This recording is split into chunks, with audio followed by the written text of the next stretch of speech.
अस्सलामुअलैकुम। So we are going to start compound interest. Compound interest क्या होता है कि हमारे पास अगर हमने जो ओरिजिनल सिंपल इंटरेस्ट से डिफरेंट होता है।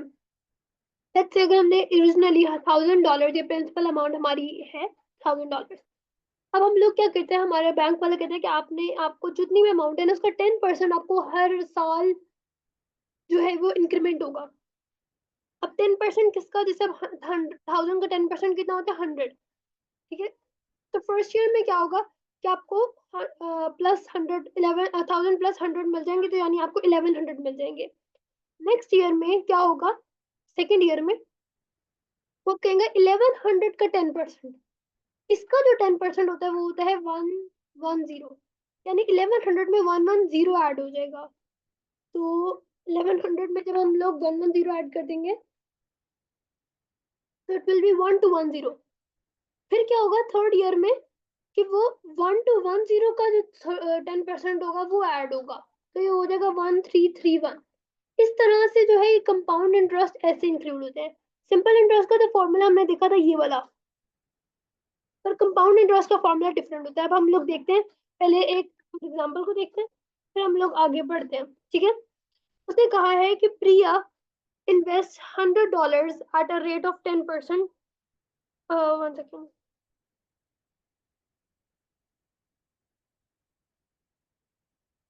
ओके।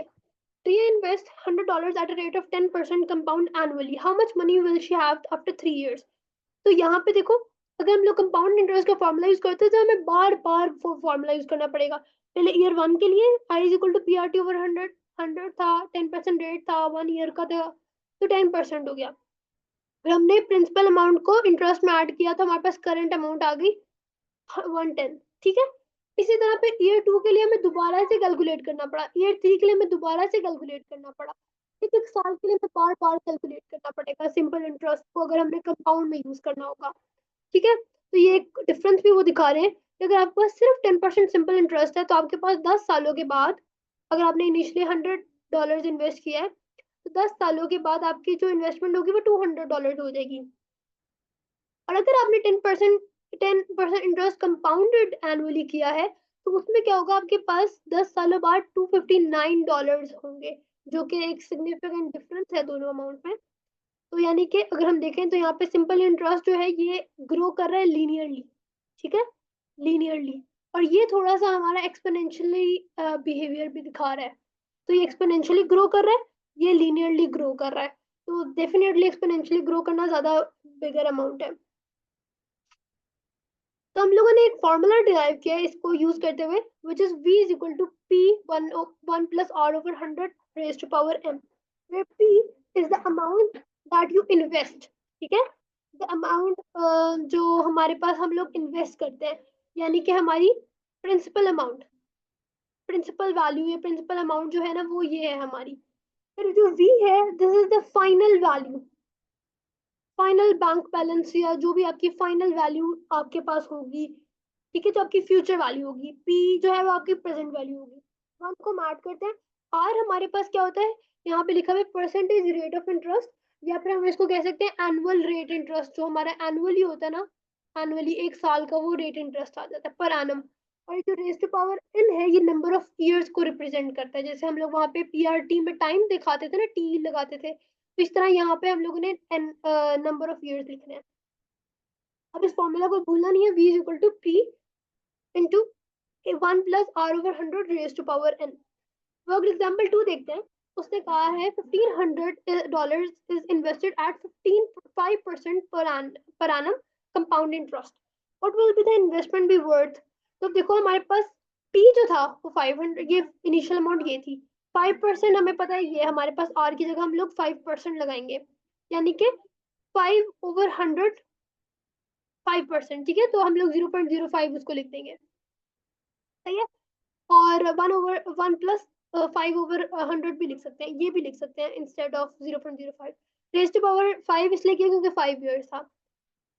क्वेश्चन टू देखो, a sum of money invested for 5 years at a rate of 5% interest. ये हमारे पास नंबर ऑफ ईयर्स हो गए, ये हमारे पास आर आ गया, कंपाउंडेड ईयरली ग्रोज टू 2500, यानी कि ये वैल्यू हमारे पास फाइनल आ रही है। तो हमने इनिशियल वैल्यू बतानी है। इसको मैं यहाँ पे फॉर्मूला लिखती हूँ, v is equals to p 1 plus r over 100 n। अब n की जगह क्या लिखूंगी, 5। रेट हमारे पास क्या है, r क्या है हमारे पास, 5% इंटरेस्ट। इनिशियल इन्वेस्टमेंट हमने p निकालनी है, हमें v पता है, यानी कि फाइनल वैल्यू जो है वो 2500 है, तो हम v की जगह क्या कर देते हैं, 2500। सही है, तो हमारे पास क्या हो जाएगा, 2500 is equals to p into this. तो अब हम लोग क्या कर सकते हैं इसको, 2500 divided by 1 plus 0.05 raise to power 5 is equal to p। तो 1 प्लस 0.05 रेज़ टू पावर 5 जो है ये हमारे पास एक डेसिमल में वैल्यू आ रही है। इसका आंसर जो फाइनल p का वैल्यू आ रही है ना हमारे पास, वो आ रही है 1958.82, जो कि सेम है। ठीक है, बस अब इसको ना, ये ज्यादा से पेपर क्वेश्चन आता है P4 में, कैलकुलेटर वाले पेपर में आता है, नॉन कैलकुलेटर में नहीं आता। और ये बहुत देर थोड़ा सा पास्ट पेपर्स में ना इंट्रोड्यूस भी हुआ है, सो डोंट वरी कि इसके क्वेश्चन इतना ज़्यादा पास्ट पेपर्स में नजर ना आए, क्योंकि कंपाउंड इंटरेस्ट बाद में ऐड हुआ है, तो इसके क्वेश्चन अभी नए नए हैं सारे।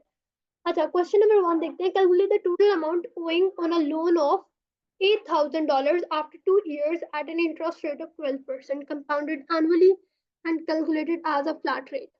Okay, let's do this. Okay. Calculate the total amount owing on a loan of $8,000 after 2 years at an interest of 12%. ठीक है, अब लोन कितना है हमारे पास, 8,000। अब हम लोग इसको यही वाला फॉर्मूला यूज करते हैं, v is equals to p 1 plus r over 100 divided by n। तो इस वाले को अगर हम लोग यूज करेंगे तो हम कहेंगे v is equal to 8,000 1 plus 12 over 100 raise to power कितने ईयर्स है, 2 ईयर्स, तो रेज़ टू पावर 2। अब इसको कैलकुलेटर में डायरेक्टली पुट करते हैं, 8,000। अब ब्रैकेट का जरूर ख्याल रखना है खास, ताकि कोई मिस्टेक ना हो, और रेज़ टू पावर 2। तो हमारे पास आंसर आ रहा है 100,035.20 डॉलर्स। ये हमारे पास ए पार्ट का आंसर आ गया। अब बी पार्ट के लिए हम लोग क्या करेंगे, अब हम लोग फ्लैट रेट बता रहे हैं। ठीक है, इसको फ्लैट रेट का मतलब यहाँ पे वो क्या कहना चाह रहे हैं, सिंपल इंटरेस्ट।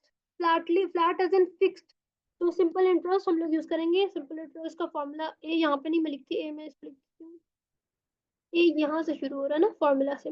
अच्छा, I is equal to P R T over 100 अब लिखते हैं। अब हमारे पास पी जो है वो 8,000 है, प्रिंसिपल अमाउंट जो ओरिजिनली ऐड की थी। रेट हम लोग को पता है 12 और 2 ईयर्स के लिए, डिवाइडेड बाय 100।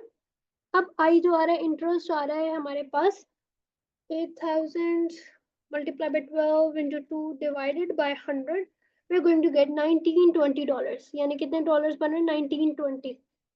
ठीक है, तो यानी इसका आंसर आ रहा है $1920 और इसका आंसर आ रहा है 100,10,035 डॉलर्स, 35.20 डॉलर्स। तो डेफिनेटली अगर हम लोग देखें, compounded annually is much much greater than calculated as a flat rate. पर ओके, ये इस तरह से हम लोगों ने ये आंसर्स लिखने हैं। ये क्वेश्चन नंबर 1 ऐसे सॉल्व होगा। Question number 2 says how much would you have to repay on a credit card debt of 35,000 after 2 years if the interest rate is this much compounded annually। compounded means compound interest वाला formula use करना है। तो क्या formula है, v is equals to p 1 plus r over 100 raised to power n। अब इस formula को बार बार लिखते रहना अपने पास, ताकि भूलो नहीं, ध्यान में बैठा रहे। अब ये क्या है, ये हमारे पास क्रेडिट कार्ड ओरिजिनली हमने पे करना था, यानी कि ये प्रिंसिपल अमाउंट हुई। 2 ईयर्स हमारे पास एन हो गया है, नहीं नंबर, और उसने यहाँ पे हमें रेट दे दिया है, तो हम लोगों ने उसको सिर्फ सब्सटीट्यूट करना है। पी की जगह 3500 आ जाएगा, 1 प्लस 19.5 डिवाइडेड बाई 100 हो जाएगा, रेज टू पावर एन हो जाएगा 2। अब इसको कैलकुलेटर में पुट करते हैं, 3500 1 plus 19.5 divided by 100 raise to power 2। तो आंसर मेरे पास आ रहा है 4998 डॉलर, 4998.09। ठीक है, ये हमारे पास ए पार्ट हो जाएगा। बी पार्ट में उसने कहा है 19.5% compounded half yearly. Half yearly का मतलब है the interest rate will be half of 19.5 for half a year। यानी कि अब हमने एनुअली कंसिडर नहीं करना, हमने हाफ करना है। हाफ ईयरली रेट क्या होगा, 19.5 को हम 2 से डिवाइड कर देंगे क्योंकि उसका हाफ निकालना है। तो 19.5 डिवाइड बाय 2 हमारे पास आंसर आ जाएगा 9.75। ओके, और हमारे पास नंबर ऑफ हाफ ईयर्स, यानी कि मेरी बात सुनो, उन्होंने क्या किया है कि यहाँ पे था कि हम लोग एनुअली कंपाउंड कर लेते। हाफ ईयरली का मतलब क्या है कि अगर हम लोग पहले हमारा एक टाइम पीरियड कंपाउंड करने का 1 साल का था ना, तो अब वो आधे साल बाद, यानी ये 0 मंथ्स है, ये 6 मंथ्स है, और 6 मंथ्स के बाद 6 to 12 मंथ्स के बाद दोबारा से एक दफा कंपाउंड इंटरेस्ट होगा। पहले क्या होता था, यानी आपकी ये $100,000 है, पूरे 1 ईयर के बाद आपके पास वो इंटरेस्ट ऐड होता था, इंटरेस्ट ऐड होता था। अब क्या गया, आपके पास $1,000 है, पहले वो 6 मंथ्स के बाद इंटरेस्ट ऐड होगा, फिर वो दोबारा 6 मंथ्स के बाद ऐड होगा। समझ रहे हो, यानी कि एक उसने उसको कट कर दिया। इसी तरह उन्होंने फिर क्या कहा, इंटरेस्ट रेट को भी हम हाफ कर देंगे।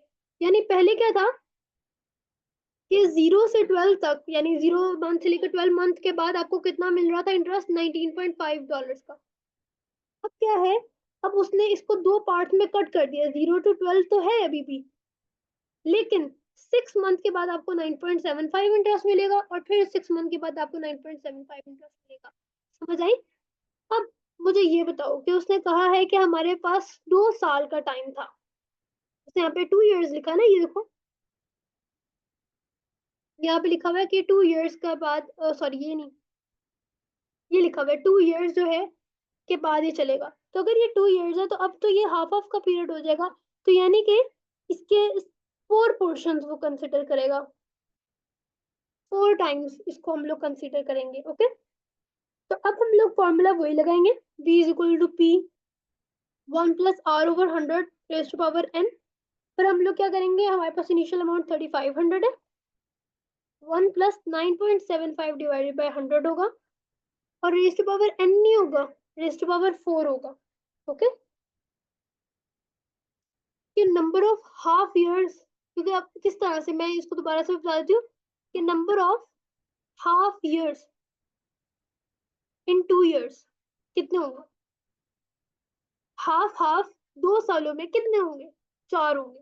अगर मैं कहूँ number of half years in 6 years कितने होंगे,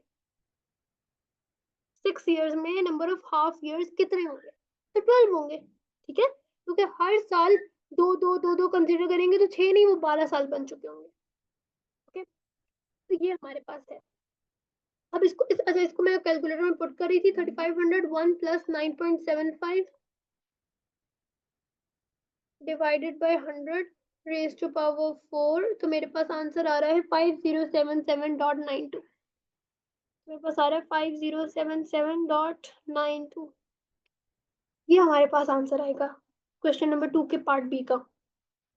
On to question number 3. Calculate the total amount owing on a house loan of this much after 10 years if the interest rate is 4% compounded annually. Simple, बहुत ही simple है, सब कुछ उन्होंने दिया हुआ है, सब कुछ, कोई क्वेश्चन भी इनडायरेक्ट नहीं पूछा हुआ, बहुत सिंपल है। इनिशियल अमाउंट क्या है, 60,000, 1 + r क्या है हमारे पास, 4/100 रेज टू पावर 10। बस, जो आंसर आएगा वो हमारे पास क्वेश्चन नंबर 3 का आंसर होगा। सही है। Question number 4 says Jessica bought an apartment in Hong Kong for this much as an investment. तो ये क्या है, principal amount। If the value of her apartment appreciates as in, appreciates का मतलब increase, at an average rate of this much per annum, यानी कि ये हमारे पास क्या rate, what would it be worth in 5 years time, यानी कि ये क्या है हमारे पास, अब हमारे पास ये n है, तो वही formula v is equals to